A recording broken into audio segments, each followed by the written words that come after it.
BRS పార్టీకి సంబంధించిన నాయకుడు వారి అనుచరగణం అంతా కాటారం మండల కేంద్రాన్ని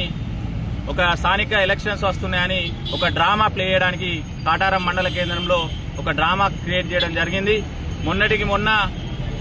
గతంలో ఒక వ్యక్తిపై దాడి చేసిన ఘటనలో అరెస్ట్ చేయడానికి వెళ్లి రిమాండ్కు తరలించే క్రమంలో వారు స్థానికంగా ఉన్నటువంటి పోలీస్ వ్యవస్థ వారు చట్టం తన పని తాను చేసుకున్న రీతిలో వారు కేసు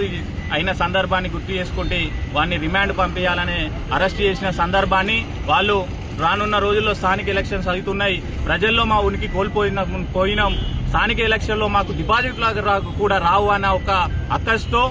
ఈ యొక్క అరెస్టును వారు రాజకీయంగా వాడుకొని గౌరవ పోలీస్ వ్యవస్థపై గాని అదేవిధంగా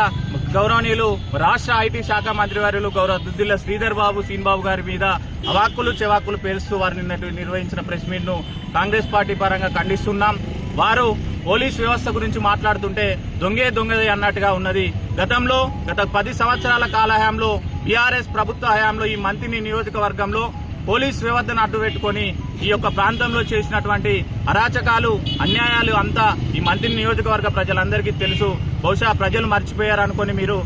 ఆదమర్చి నిన్నటి రోజున మాట్లాడినట్టు అనిపిస్తుంది. గతంలో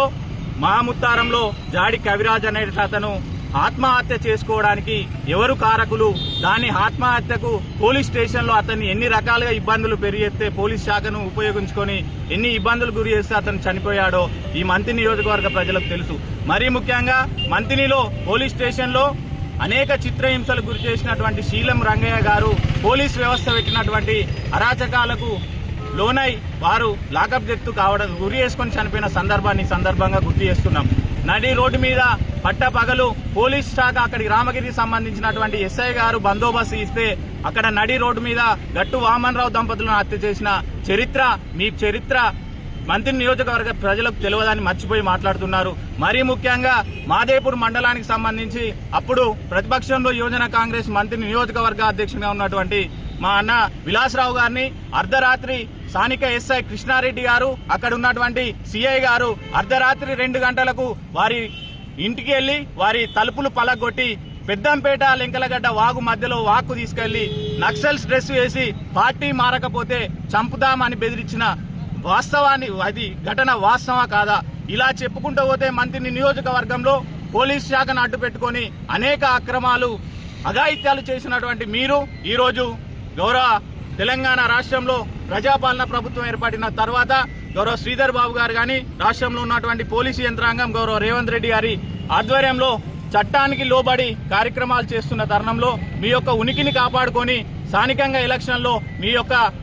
ప్రజలు మర్చిపోయిన విషయాన్ని దృష్టిలో పెట్టుకుని నిన్న స్థానిక ఎలక్షన్స్ వస్తున్నాయని సపాయి కాళ్ళు గడిగిన మీరు దానికి ఒక నిర్వచనం సపాయి కాళ్ళు గడిగారు అంటేనే స్థానిక ఎలక్షన్లో మీరు ఎంత ఆతృతగా పనిచేయాలని చూస్తున్నారో అర్థమవుతుంది. ఇకనైనా